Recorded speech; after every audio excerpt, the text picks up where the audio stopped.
Graças a Deus, isso é muito bom. Vamos abrir nossas Bíblias, irmãos. Vocês que trouxeram Bíblia, capítulo 5 do Evangelho segundo São Lucas. Nós vamos ler do versículo 36 até o 39. É uma parábola dupla que se encontra nos evangelhos sinóticos, né? Evangelho sinótico são os três primeiros evangelhos, né? Mateus, Marcos e Lucas. Essa passagem está em Mateus 9, do 14 ao 17, Marcos 2, do 18 ao 22, e em Lucas capítulo 5, o texto que vamos ler, do 36 até o versículo 39. Também lhes disse uma parábola: ninguém tira um pedaço de veste nova e a põe em veste velha, pois rasgará a nova e o remendo da nova não se ajustará à velha. E ninguém põe vinho novo em odres velhos, pois o vinho novo romperá os odres e entornar-se-á o vinho, e os odres se estragarão. Pelo contrário, vinho novo deve ser posto em odres novos, e ambos se conservam. E ninguém, tendo bebido o vinho velho, prefere o novo, porque diz: o velho é excelente. E algumas versões falam que o velho é melhor. Bom, quero compartilhar isso com os irmãos, tá? Tudo tem uma razão de ser, né? E esse texto aqui, irmãos, né, se nós lermos aqui no mesmo capítulo 5, o versículo 30 e o versículo 33, eu gostaria até de ler. O versículo 30 do capítulo 5, eu tenho anotado aqui, diz assim: os fariseus e escribas murmuravam contra os discípulos de Jesus, perguntando: por que comeis e bebeis com os publicanos e pecadores? E o 33 diz assim: disseram-lhe eles, os discípulos de João, está falando aqui de João Batista, e bem assim os dos fariseus frequentemente jejuam e fazem orações. Os teus, os discípulos de Jesus, entretanto, não fazem isso. Eles comem e bebem. Então eles estavam questionando o comportamento dos discípulos de Jesus concernente a práticas judaicas, né? É o costume religioso da época, né? E aqui, irmãos, eu quero destacar duas coisas. Primeiro, isso a gente já aprendeu e a gente sempre fala isso. A comparação, ela é sempre negativa, né? Por quê? Porque sempre se pega uma coisa positiva de alguém e compara com o negativo de alguém. Então, quando alguém estiver comparando você com alguém, você sempre vai estar no prejuízo. Eles pegam alguém que faça uma coisa com excelência e vai comparar algo que nós não fazemos, talvez com tanta excelência assim. Então, é uma consideração. Segunda, as práticas religiosas. Hoje nós estudamos, o Lucas deu uma aula muito legal hoje na escola dominical. As práticas religiosas, elas divergem muitas das vezes, né, de ensinos bíblicos. Eu vejo assim, muitas vezes a gente, quanto mais você quer ser religioso, né, isso às vezes se torna até meio armadilha. E a gente vê que as práticas religiosas da época eram diferentes, né, dos ensinos deixados pela lei de Moisés. Eu quero até mostrar uma coisa aqui para os irmãos, porque Jesus já tinha abordado sobre esse tema, sobre esse assunto do qual estava sendo tratado aqui. Jesus já tinha falado a respeito do jejum e a respeito da oração. Eu quero ler isso com vocês.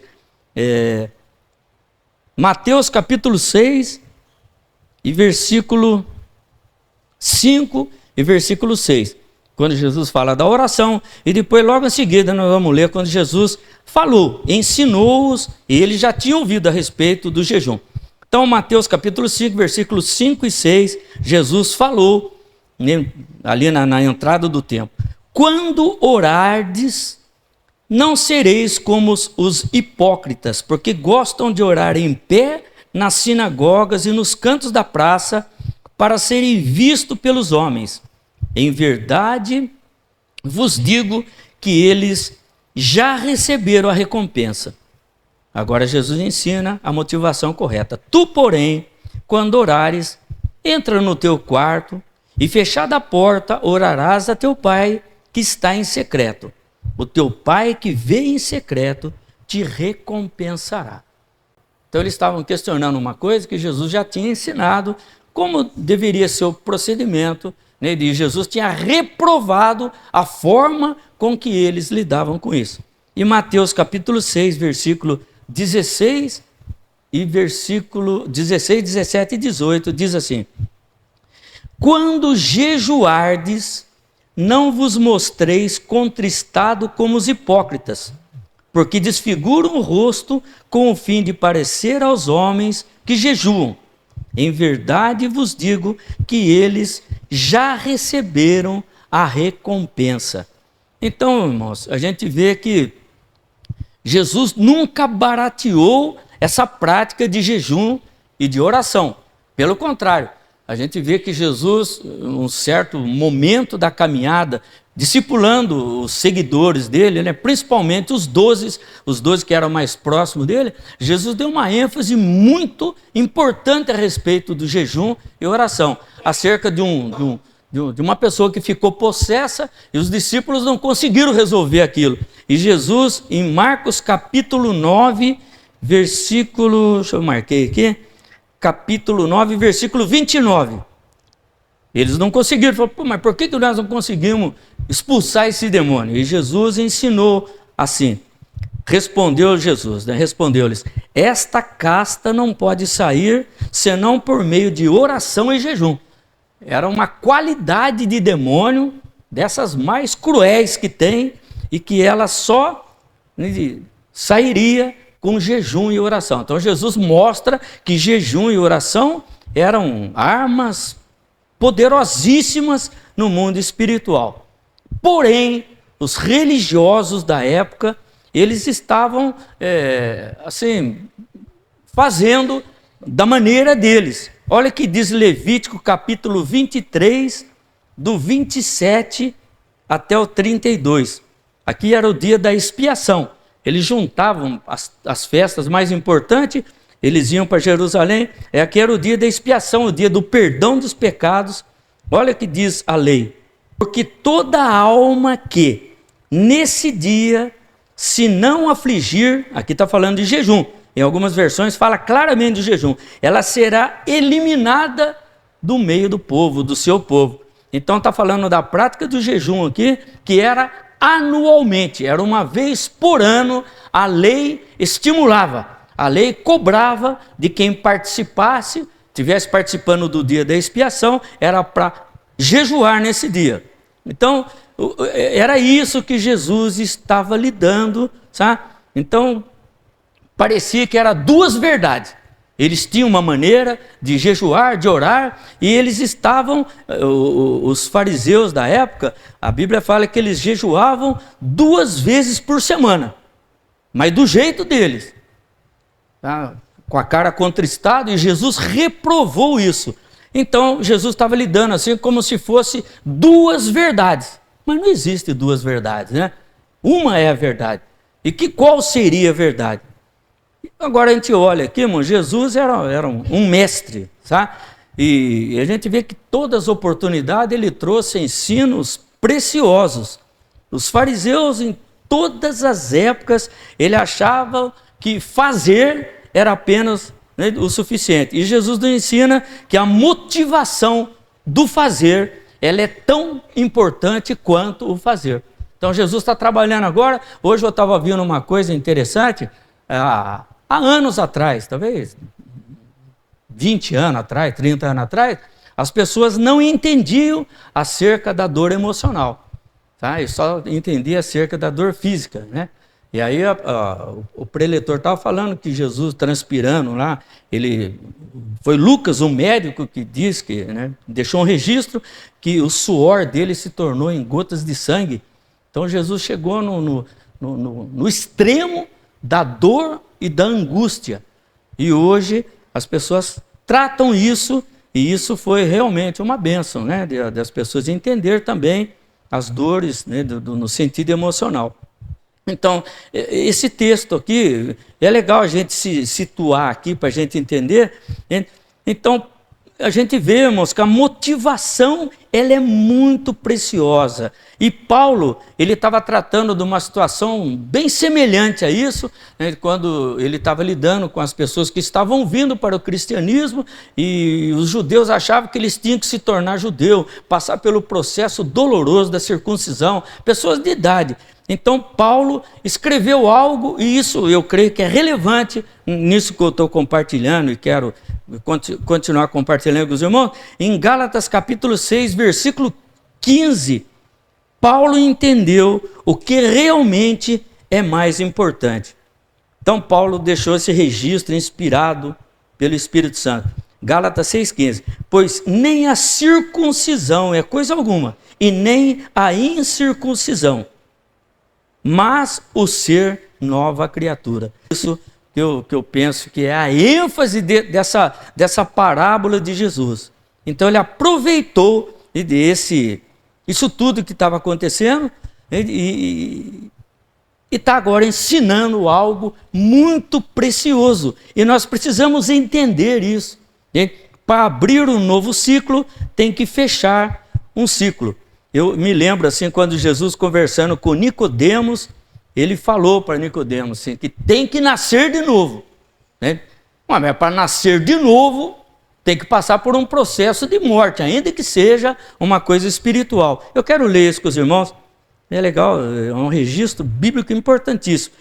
Quando Nicodemos queria saber, né, o que tinha que fazer, Jesus falou, Jesus respondeu para ele, em verdade, João 3,3, em verdade, te digo, que se alguém não nascer de novo, não pode ver o reino de Deus. Quando Jesus fala em verdade aqui, a gente gosta de dar ênfase a isso, mas Jesus não era gago, não. Ele não estava gaguejando, não, porque gago normalmente ele tropeça, fala duas vezes, né? Jesus não era gago, ele estava dando a entender que isso era muito importante. Então ele fala, em verdade, eu vos digo, que se não nascer de novo, não pode ver o reino de Deus. Então isso é algo extremamente importante. E Paulo explicou isso, é um ciclo terminando e um ciclo começando. 2 Coríntios capítulo 5, versículo 17. Paulo deixou esse registro. Assim, se alguém está em Cristo, quer dizer, se passou pelo processo, ele é nova criatura. As coisas antigas já passaram e eis que se fizeram novas. Bom, todas essas preliminares assim, sabe? Elas são interessantes, né? Por quê? Porque Deus não pode endossar algo. Por exemplo, uma pessoa normal e de repente Deus coloca o Espírito Santo nele e sela ele. Isso parece que Deus está endossando uma vida de erro. A pessoa tem que passar por um processo. Esse é um processo, é um milagre de Deus. Aliás, para mim é o maior milagre de Deus.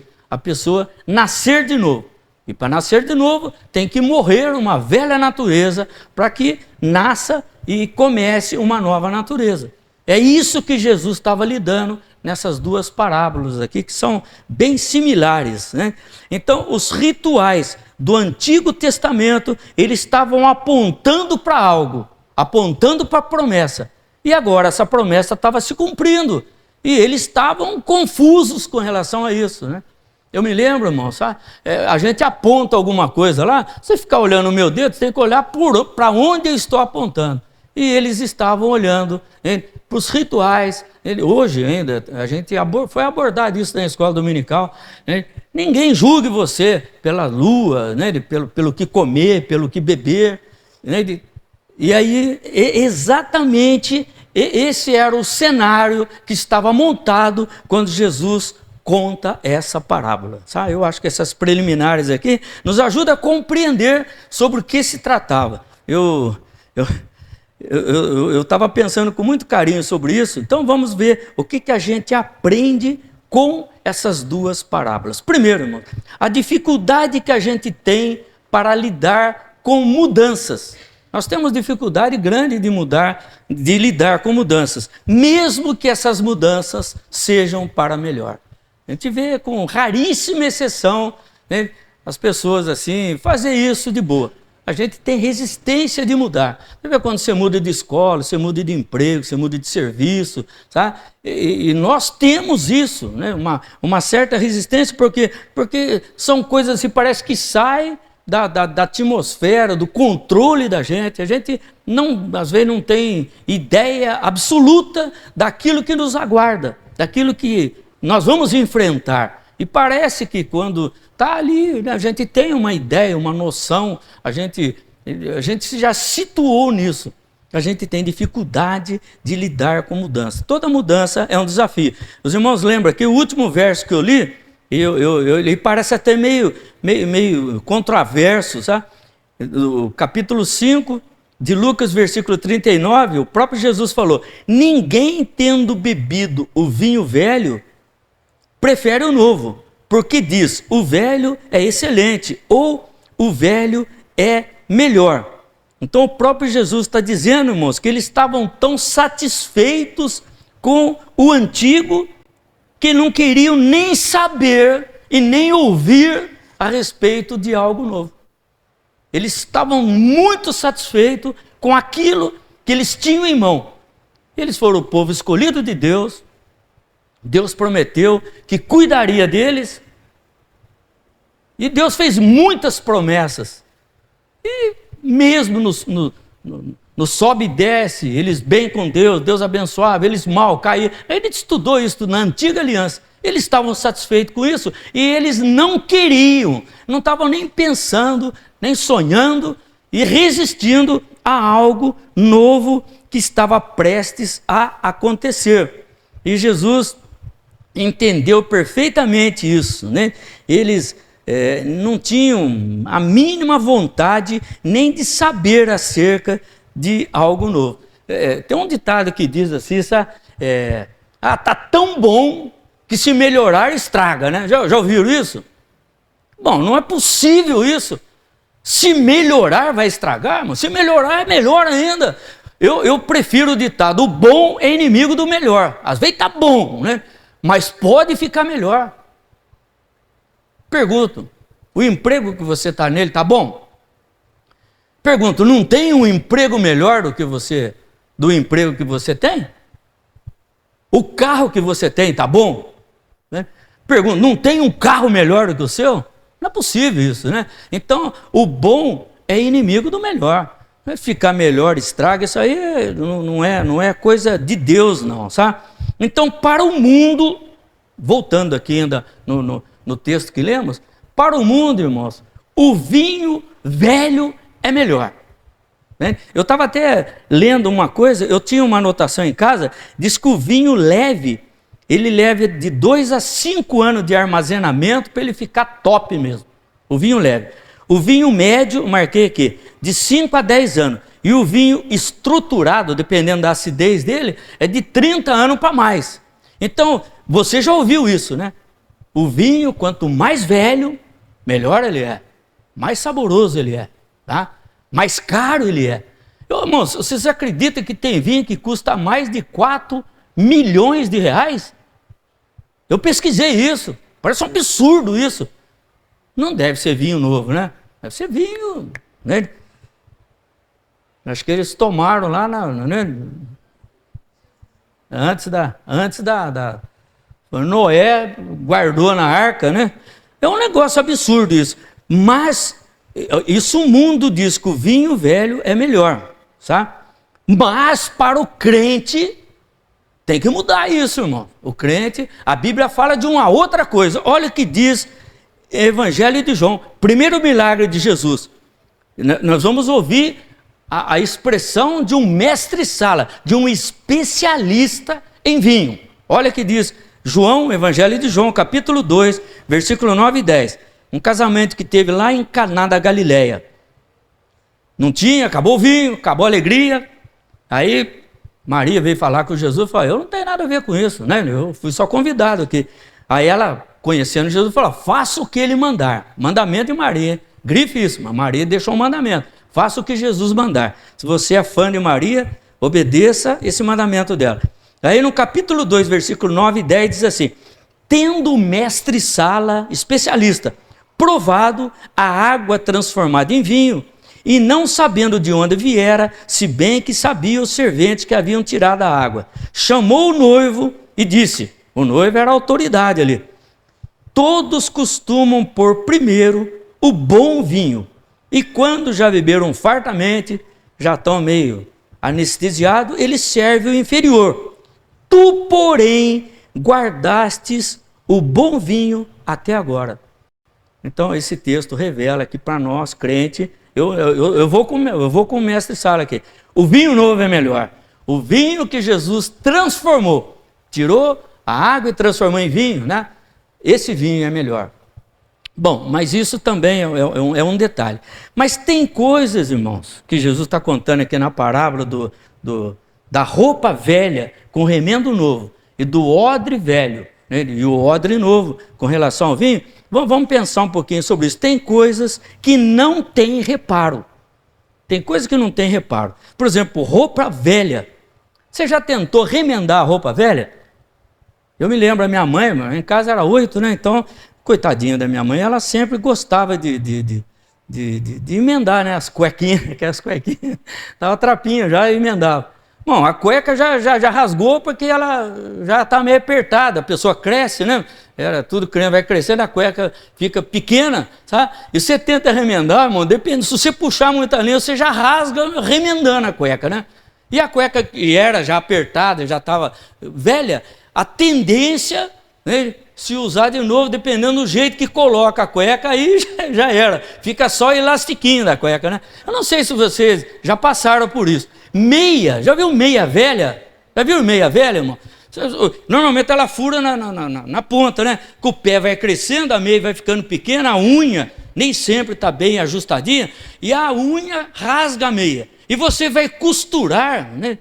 Uma meia velha, irmão, você vai costurar. A primeira enfiada que dá, sai, né? E a meia fica mais curta ainda, né? É isso que Jesus, eu estou tentando contextualizar para a gente entender. É isso que Jesus está querendo falar, tá? Coisa velha, irmão, às vezes não compensa arrumar. Você já teve aquela camiseta velha que você ganhou de um vereador, que você amava, votou todos os anos nele, e ela é velhinha, né? E você gostava demais dela, né? Irmão, não saia com uma camiseta dessa, um dia você vai dar um abraço do irmão na igreja, você está virando o Hulk, né? Ela rasga nas costas. Eu já vi cena assim, por isso que eu estou falando, eu já vi. Então, coisas velhas, irmão, sabe? Não tem o que fazer, sabe? Não tem coisas que não tem jeito de reparar, né? A gente gosta muito, mas a gente pode passar vergonha.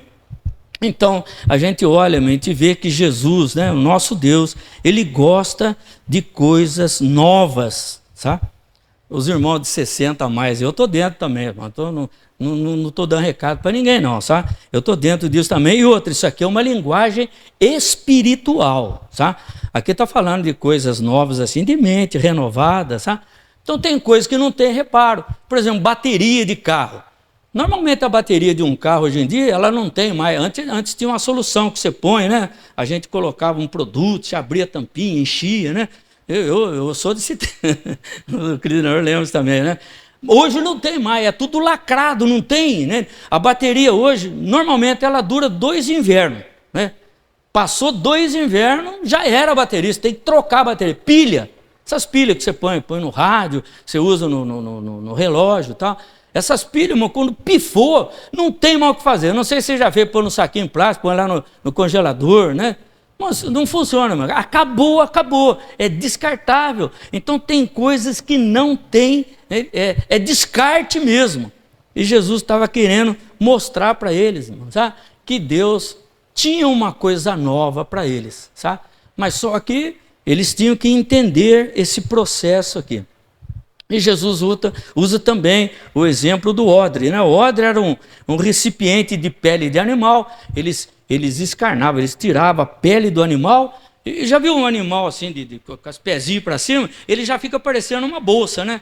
E eles amarravam a parte da frente e de trás, e aquele ele virava, eles transformavam aquilo numa bolsa mesmo. E ali eles colocavam o vinho. E o vinho, eles deixavam o vinho fermentar, o processo de fermentação dilatava o couro aguentava esse processo e... Bom, o processo do vinho e o processo do couro terminaram juntos. E aí eles iam consumindo aquele vinho. Só que aquele odre já tinha passado, ele já tinha dado a elasticidade que ele aguentava. Se colocasse novamente o vinho novo ali, eles perderiam tanto o vinho quanto o odre, né? Então aquilo ali já também era descartável. Então Jesus estava falando uma linguagem que eles conheciam, né? Não tinha mais flexibilidade. E isso é muito precioso, sabe, irmãos? A gente vê aqui, tá? O ensino aqui é: Deus sempre tem algo novo a fazer. E para receber algo novo, tem que despojar do velho. Tá? Essa era a ênfase do ensino de Jesus. Eu marquei 2 versículos aqui. Tinha mais, mas eu achei precioso 2 versículos. Através da graça. Olha o que diz Isaías capítulo 43, versículo 18 e versículo 19. Não vos lembreis das coisas passadas, nem considereis as antigas. Eu questionei, irmão. Existe pessoa assim que gosta de ficar lembrando de coisas passadas. Mas tem coisas passadas que não edificam em nada. Só faz a gente sofrer. Tá? A Bíblia orienta a gente a pensar nas coisas que são do alto, nas coisas que são de cima. Paulo escreveu lá em Colossenses: tudo que é bom, tudo que é reto, tudo que é de boa fama. Pensai nessas coisas, que isso ocupe o vosso pensamento. O profeta Jeremias escreveu: eu quero trazer à memória coisas que me dão esperança. Você já parou para pensar, irmão? Se você colocar aquele aparelhinho, hoje é muito comum, jogador de futebol coloca aquele aparelhinho e você vê que aquilo ali, ele tem muito a ver com emoção. Diz que a música, dependendo do ritmo da música, acelera o coração, ele desacelera. Então isso mexe com a emoção da gente. E se você, olha, eu estou falando que eu pesquisei isso, irmão. Se alguém falar no ouvido de alguém, dependendo do que você projetar na mente, as suas emoções oscilam, né? De acordo com aquilo. E Deus, sabendo disso, Deus se preocupa com o que a gente pensa. Mas se você ficar pensando, por isso que a gente tem que tomar cuidado com aquilo que a gente armazena na nossa mente, porque isso tem muito a ver com nossas emoções. Tem gente que é para baixo, mas só pensa coisa ruim. Mas também, se liga a televisão à tarde, você já ligou a televisão à tarde? Eu já liguei muitas vezes, né? Só tem coisa ruim, não tem nada de bom. Parece que não acontece nada de bom no planeta. É só acidente, gente que é enchente, gente que mata, gente que morre, é ladrão, é assalto. Bom, acontece coisa boa também, né? Converse com os irmãos aí, para os irmãos verem quanta coisa boa Deus está fazendo entre nós. Então, se não acontece, Deus quer fazer coisa nova. Tá? Se não está acontecendo, não é da parte de Deus. Olha o que diz Isaías 43, versículo 19 agora. Nós lemos o 18. O versículo 19 diz assim: eis que faço coisa nova, que está saindo à luz. Isso quer dizer, já estou fazendo. Porventura não o percebeis? Olha a coisa nova. Eis que eu porei um caminho no deserto. Isso é uma coisa nova. Já viu o caminho no deserto? Você pisa, vem aquele vento, já encobre as pegadas suas. Aqui Deus coloca um caminho no deserto. Caminho é um... Como que eu poderia definir? É algo que te leva a um destino. No deserto não tem isso. Mas aqui é uma coisa nova que Deus é capaz de fazer isso. Olha, o povo caminhou pelo deserto, conduzido por Deus. Era uma nuvem de fogo ou uma nuvem de dia e de noite. Deus conduzindo o povo, era o caminho e Deus dirigindo o povo para onde Deus queria. É a ideia, né? Em primeiro momento é levar o povo a uma terra prometida que manava leite e mel. Então, eis que eu faço uma coisa nova que está saindo à luz, já estou fazendo. Porventura não percebe? Eis que porei um caminho no deserto e rios no ermo. Ermo é mais ou menos também um lugar deserto. Deus é poderoso para fazer um rio no deserto, né? É coisa nova, coisa surpreendente. E olha, a gente vê, irmão, Deus faz isso. Eu tenho a impressão que quando Jeremias escreveu um versículo que a gente tem de cor, eu tenho certeza que você tem gravado, grifado na sua Bíblia. Jeremias 33 e 3. Tá? Olha o que diz Jeremias 33 e 3. Invoca-me e te responderei. Então, e algumas versões falam, clama a mim e te responderei. anunciar-te coisas grandes e ocultas que não sabes. Se é uma coisa que você não sabe, é uma coisa nova, né?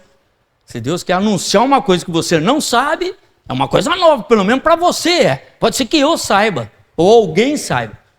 Mas, se você clamar a Deus, Ele tem uma coisa nova, né? Isso é uma novidade, é algo novo, né? E aqui eu penso em 3 coisas essenciais. Primeiro, para receber o novo de Deus, eu tenho que abrir mão de coisas, eu tenho que me arrepender de verdade. Segunda coisa que eu penso, é você ter uma mente renovada. Nós precisamos, irmão, renovar a nossa mente. Sabe? Às vezes fazer uma faxina na nossa mente. O apóstolo Paulo escreveu em Romanos capítulo 12, em sentido quase que de oração. Ele fala assim, Romanos 12, 1, 2. Rogo-vos, pois, irmãos, pelas misericórdias de Deus. Parece que Paulo está quase de joelho aqui. Que você apresente o vosso corpo por sacrifício vivo, santo e agradável a Deus, que é o vosso culto racional. E não vos conformeis com este século, mas, em vez disso, transformai-vos pela renovação da vossa mente, para que você experimente qual seja a boa, agradável e perfeita vontade de Deus. E a terceira coisa é ter um coração receptivo à mudança. Eu posso também não querer mudar, sabe? E eu penso assim, que muitos perderam o melhor de Deus porque não quiseram mudar. Tá? E eu sei de muitos, tá? Os 40 e poucos anos que eu estou servindo a Deus, eu sei que muitos perderam o melhor de Deus porque simplesmente não quiseram mudar. E é uma decisão, sabe? Então, essa ideia aqui é a gente deixar o velho, abrir mão do passado. O passado não volta mais. Tá? O que passou, passou.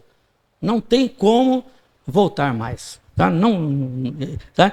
E quando fala de despojar do velho aqui, é uma linguagem bíblica. E eu creio que quando a gente lê uma passagem dessa, a gente ouve algumas reflexões simples como essa aqui, a gente já consegue detectar alguma coisa, né?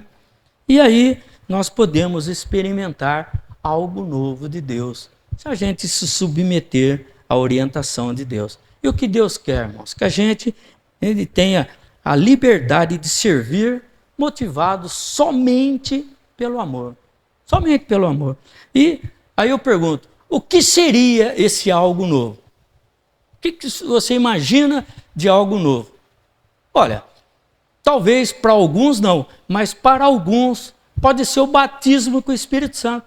Hoje não se fala muito nisso, parece que não era. Eu lembro quando eu me converti há 42 anos atrás, era quase todos os cultos se falava muito nisso, irmão. A gente era estimulado. Hoje até, acho que foi o Lucas que falou hoje, que tem igreja que até hoje ainda cobra. Eles não colocam no ministério quem não teve uma experiência de batismo com o Espírito Santo. Aí há uma controvérsia, mas a razão era simples. Como que eu posso querer algo que eu não experimentei? Então, eu experimentei, eu vi a diferença que fez na minha história, na minha vida, e eu quero estimulá-los a buscar isso também. Então, era uma exigência e até um tanto coerente. Então, batismo com o Espírito Santo pode ser algo novo. Se você não recebeu isso. Depois do batismo com o Espírito Santo, parece que é uma porta que se abre para, através disso, vir dons espirituais. Hoje já não é tão comum assim, né? Era muito comum isso, irmão, muito comum. Então, pode ser algo novo. Você já parou para pensar? Você acredita nisso? Né? Próxima revista da Escola Dominical, nós vamos estar estudando sobre o Espírito Santo. E aí você vai ouvir muito, vai ser estimulado a entender, a querer, a ver a importância disso, né? Tanto na sua vida, como das pessoas que fazem parte da tua vida, na vida da igreja. Isso pode ser também, sabe? E muitas outras coisas que Deus tem. Né? Se não pensou em nada, Deus sabe algo novo para surpreender você, para motivar você, para alegrar o teu coração. Irmãos, a gente perde a alegria de servir a Deus, a gente perde a alegria até da salvação. É a coisa mais fantástica que tem. Davi, quando ele escreve o Salmo, né, de 51, Davi, quando escreve a respeito do momento ruim que ele viveu, ele pede para Deus: não retire de mim a alegria da tua salvação. Tem muitos crentes que já não têm mais alegria, irmão, da salvação. A salvação foi o maior milagre que Deus fez e faz na vida humana. Então isso é algo novo. Deus trazer novamente a alegria da salvação. Nós falamos uns domingos atrás a respeito das cartas. O Senhor fala que é queda a gente deixar o primeiro amor. A gente, sabe, fazia as coisas motivada pelo amor. A gente tinha paixão pelas coisas de Deus. Acabou, perdeu isso. Isso é queda. Está escrito em Apocalipse capítulo 3. Né? Resgatar o primeiro amor. Tem até um louvor que a gente canta: eu quero voltar ao primeiro amor. E Deus quer isso também. Isso é coisa nova. Ah, parece que já ficou caótica. Isso é coisa nova, irmão. Você voltar, sentir a alegria de estar na casa de Deus, na presença de Deus, de servir a Deus, de orar. E se você gostar disso e quiser que isso seja permanente, constante na tua vida, irmão, né, nós desafiamos ali a fazer leitura da Bíblia. Ler a Bíblia toda. Isso é muito importante, irmão. Conhecer uma carta que um Deus todo-poderoso, que criou céus, terra, sustenta toda a criação dele, que nos ama a ponto de perdoar nossos pecados e colocar um selo em nós, que é o Espírito dele. Um Deus escreveu uma carta para nós. Era tanta coisa que ele queria saber, que ficou uma carta grossa, tá? É chamada de Bíblia Sagrada. Então, se você quiser algo novo de Deus, irmão, leia essa carta. Ali você vai entender mais a respeito disso. Outra coisa também, né? Vem orar conosco. Eu sei que você ora, né? Mas você tira tempo de oração, pelo menos meia hora de orar. Dificilmente a gente faz isso em casa. Dificilmente a gente faz, irmão. Pode até ser que faz, mas isso é exceção, não é regra geral. E aqui a gente tem oração de terça-feira, a gente tem um período, né, de oração, e sábado na madrugada, das 4h30 às 6h, é 1h30 falando com Deus. E nós podemos promover mais, né? Mas nós queremos que você venha participar conosco, né?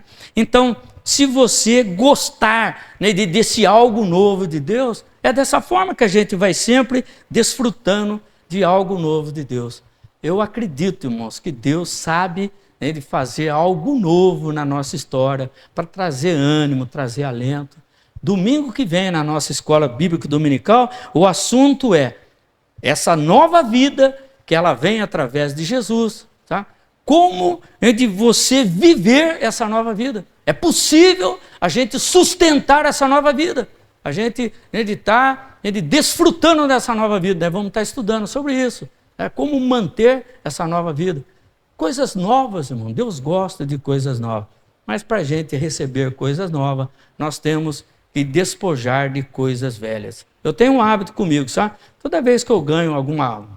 Vou falar a verdade para você, acho que 90% da roupa que eu tenho lá em casa, sapato, tudo eu ganhei. E quando eu ganho algo novo, eu dou uma coisa, pelo menos uma coisa velha eu tiro. Não é velha a ponto de, né, descartável, não. Mas eu faço isso. Então eu vejo que se a gente quer receber algo novo de Deus, a gente precisa já ter em mente de despojar de algo que já deu o que tinha de dar, né? E é isso que eu entendo que Jesus queria que eles entendessem, tá? Eles estavam muito satisfeitos, com aquilo que até então eles entendiam que era o melhor de Deus. O melhor de Deus, a gente fala, o melhor de Deus está por vir. Não, nos dias deles estavam, e já estava entre eles. Jesus é o melhor de Deus. E eles não estavam querendo, eles estavam praticamente rejeitando o melhor de Deus, que era Jesus. Era algo novo vindo do céu. E até hoje, irmãos, eles pagam o preço de não receber o algo novo de Deus.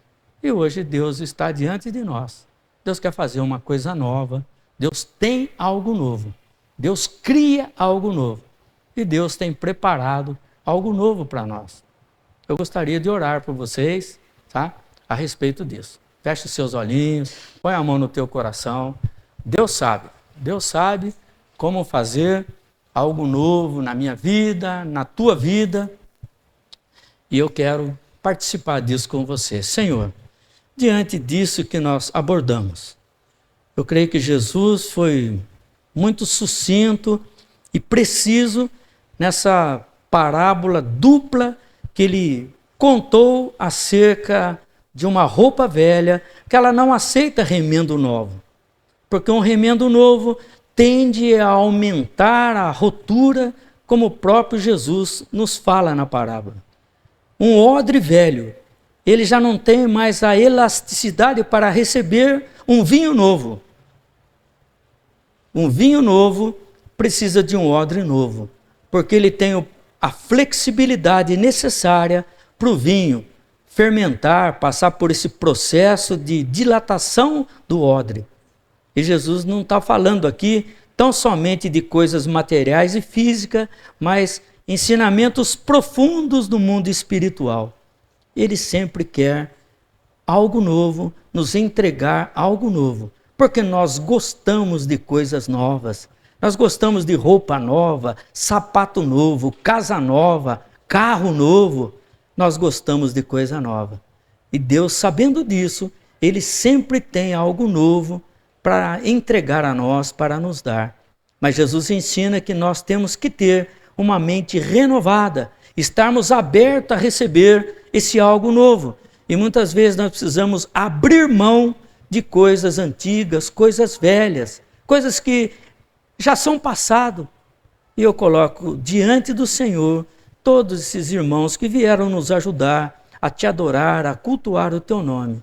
Faça algo novo para a glória do teu nome. Nós estamos abertos a receber o algo novo do Senhor. Por isso eu estou orando pelos meus irmãos. Recebe, Pai, como tributo já por fé de gratidão por coisas novas que o Senhor está fazendo entre nós. É no nome de Jesus que eu oro.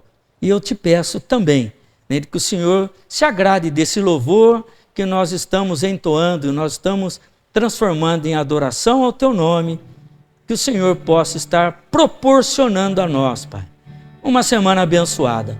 Dirija nosso passo. O Senhor vai nos distribuir pelos bairros dessa cidade, que nós possamos cumprir o propósito do Senhor e ser bênção para as vidas que o Senhor colocar no nosso caminho.